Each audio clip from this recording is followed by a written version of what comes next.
It is 1896 in Santa Cruz. Addie is out with her parents at a carnival at Santa Cruz Beach Boardwalk.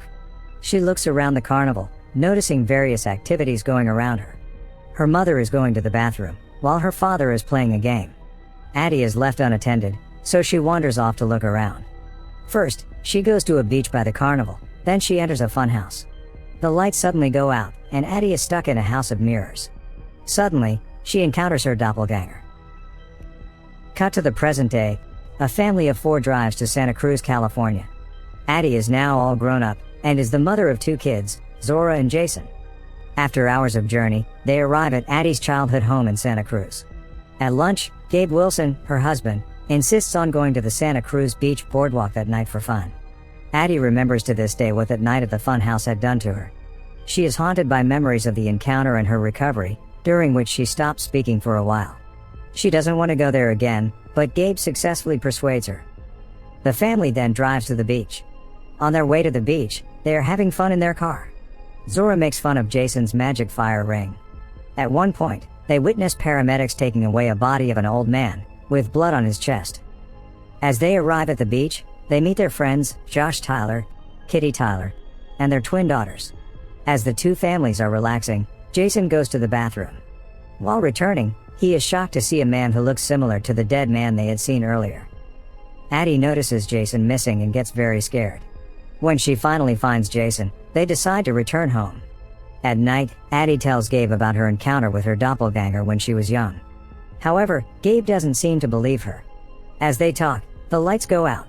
Suddenly, Jason arrives and tells his parents about a family standing in their driveway. They look through the window and see a family of 4 standing there. Zora comes out too. Addie freaks out and calls the police, as Gabe goes out to tell them to go away. But the family doesn't answer, and just stands there. Gabe takes a baseball bat and goes out again. This time, they start walking towards him. He feels threatened, so he comes inside and locks the doors. However, the people outside find a hidden key and come inside. The family is surprised to notice that the intruders are their doppelgangers. They corner the family in their own living room, threatening them with scissors. They make them sit in front of them. Jason's doppelganger is Pluto, who loves fire. Zora's double is a sadist named Umbri. Gabe's double is Abraham, and the group leader seems to be Addie's double, named Red. She is the only one who can speak, and has a guttural and raspy voice. Red tells them that they are the Wilson family's shadow, and are called the Tethered. The Tethered share a soul with their look-alike counterparts and have been living as their shadows their whole life. But now, they have come to untether themselves. Red tells them a story about a girl and her shadow, referring to herself and Addie. While Addie ate good and warm food, Red had to eat raw-blooded rabbits. Addie was given soft toys to play with, while Red's toys were sharp and cold. Addie met Gabe, her loving prince, but Red had to marry Abraham because he was tethered to Gabe. Similarly, Addie gave birth to a loving daughter, Zora, but Red gave birth to a sadistic monster, Umbri. At last, she says that Addie had doctors to operate on her and help her birth, but Red had to do it all herself. Red has come to despise Addie and her perfect life. So, they have come out of the shadows to claim their life. After explaining, Red makes Addie handcuff herself to the table. Abraham drags Gabe away to the other room. Umbri chases Zora through the streets, while Pluto forces Jason to play with him. The intruders' plan is to separate the Wilsons, terrorize them, and kill them. Pluto and Jason are playing with fire in a tiny room, where Jason sees Pluto's scarred face for the first time. Zora is hunted down by Umbri. As she is about to stab her with a pair of scissors, a man stops her. Zora runs away as Umbri stabs the man to death. Meanwhile, Abraham hits Gabe, making him go unconscious. He then puts him in a garbage bag and into the boat. Gabe tears a tiny hole in the bag and notices the baseball bat beside Abraham. The boat suddenly stops. Taking this opportunity, Gabe comes out of the bag and hits Abraham with the bat, sending him into the water. But as the boat starts moving, Gabe falls in the water as well. Gabe sees the boat stop and climbs on top of it. Just then, Abraham attacks him from behind, but he pushes him back to the water and kills him. Gabe then takes the boat towards the house. Meanwhile, Jason realizes that Pluto mirrors his actions. He distracts Pluto with his fire ring and manages to run out and lock him inside the room. Red hears the noise. She goes in and unlocks the door for Pluto. She looks around the house for Jason. Then, she finds Addie's old stuffed toy and cuts its head off. Addie is still cuffed to the table, but she notices a fireplace poker nearby. She manages to grab it and free herself of the cuffs. She then finds Jason and runs out of the house. They find Zora in their driveway. Gabe comes there with his boat at the right time. The family immediately gets on it and manages to escape. Elsewhere, the Tyler family is in their home when Kitty hears a noise. She tells Josh to check what it is. All of a sudden, their doppelgangers appear and kill the family within seconds. Just then, the Wilsons arrive there. Addie asks Josh's double for help. When he opens the door for her, she realizes that it isn't him, and hits him in the head with the fireplace poker. However, it does little to no harm to him. Others from inside drag Addie in as well. Gabe and the kids are outside when imposter Josh walks towards them. The kids run away as Gabe runs in the opposite direction to divert Josh's attention. The kids then go inside the house to look for their mother. Zora picks a golf club as a weapon. As they hear Addie screaming from upstairs, they go up and see the twins' dead bodies lying on the floor. As the doppelganger twins play in the background, suddenly, one of them appears in front of Zora. She hits her with a bat, making her fall down the railings. Next, they are attacked by the other twin. After a little fight, Zora kills her too. Kitty's double is in the bedroom where she has tied Addie to the bed. Meanwhile, Gabe runs to the boat and Josh follows him there.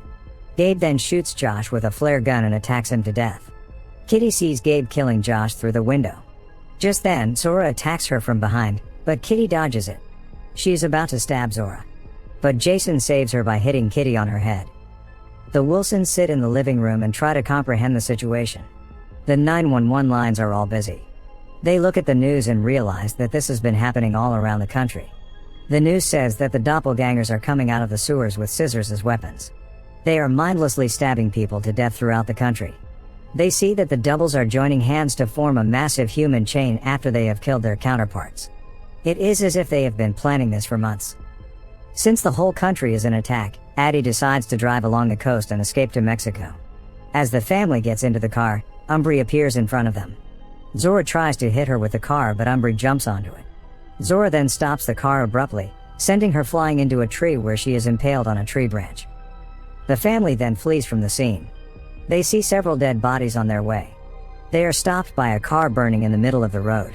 Jason's double, Pluto, appears there. Addie goes out to fight him while the others stay in the car. Soon, Jason realizes that this is actually a trap. Pluto intends to ignite the family's car. He tells everyone else to get out of it. Before Pluto can light the match, Jason remembers that the doppelgangers mirror their movements, so he starts walking backward. This makes Pluto walk backward too. In the end, Pluto reaches the burning car and burns to death himself. But just then, Red comes out of her hiding and kidnaps Jason. Addie runs after them. She sees the long human chain of doppelgangers standing across the beach. She then reaches the place she had entered all those years earlier. She walks around it and finds a door that leads somewhere downstairs. A rabbit comes out of the door. She goes down and discovers a huge place. It looks like a secret establishment. She goes down an elevator and enters a huge hallway with several rooms on either side. Many rabbits run around the hallway. She finds Red in one of the rooms that appear to be a classroom. The doppelganger human chain is drawn on the board. Addie asks her where her son is. But Red starts blabbering about how they are human as well. She then reveals the secret of their existence. Red explains that the tethered, also called the shadows, are actually artificial beings created by the government to control the originals on the surface for their own twisted purposes. The project aimed at creating clones that were connected to the people through their souls. The purpose of this project was to use the clones to control people like puppets all over America. But the experiments failed, and the tethered were abandoned underground for generations, mindlessly mimicking the actions of their counterparts and surviving on rabbit meat. That night, Faith had brought Red and Addie together. The other quickly realized that Red was different. So they selected her as their leader. They planned this for years. They wanted vengeance on their counterparts, but more than that, they wanted to create a statement of their existence. Hence, they decided to form the human chain. After Addie's encounter with Red, her parents had admitted her to a ballet dance class. So, Red used to mimic Addie and dance too. According to her, dancing was the reason that saved her. Then, they start to fight in the form of ballet. Red graciously dodges all of Addie's attacks. She has the upper hand in the fight. Red runs through the hallways, as Addie follows her with the fireplace poker in her hand. Their fight grows more and more intense. Suddenly Red leaps at Addie with a pair of scissors from behind. But before she can get her, Addie stabs her with the fireplace poker, killing her. As Red is on the verge of death, she whistles the same tune Addie had heard the first time she met Red. This agitates Addie, so she strangles Red with her handcuffs and kills her maniacally. She then finds Jason hiding inside a locker nearby. They both go outside and find Gabe and Zora hiding inside an ambulance. The family then drives away in the same ambulance. As Addie drives, we see the flashback of the night she met Red. Addie was face to face with Red. Red suddenly choked her unconscious. She had then dragged her down to her room and handcuffed her to the bed. Red changed into Addie's clothes and took her place in real life. That night, Addie's parents took home their daughter's doppelganger. This explains why Red is the only tethered who could talk and thought differently, leading the revolt. Red's voice is damaged because her double choked her, damaging her larynx and making her voice raspy and guttural. This also clarifies why Addie, as a child, wasn't able to talk after she was found at the beach. Shadows don't know how to speak. Over time, Addie's shadow learns to speak and becomes a regular person, capable of love and laughter, and forgets that she is a clone. The movie ends as we see a several miles long human chain formed by the doppelgangers. Subscribe for more videos like this, turn on notifications, and leave a like to help the channel out. Thank you for watching.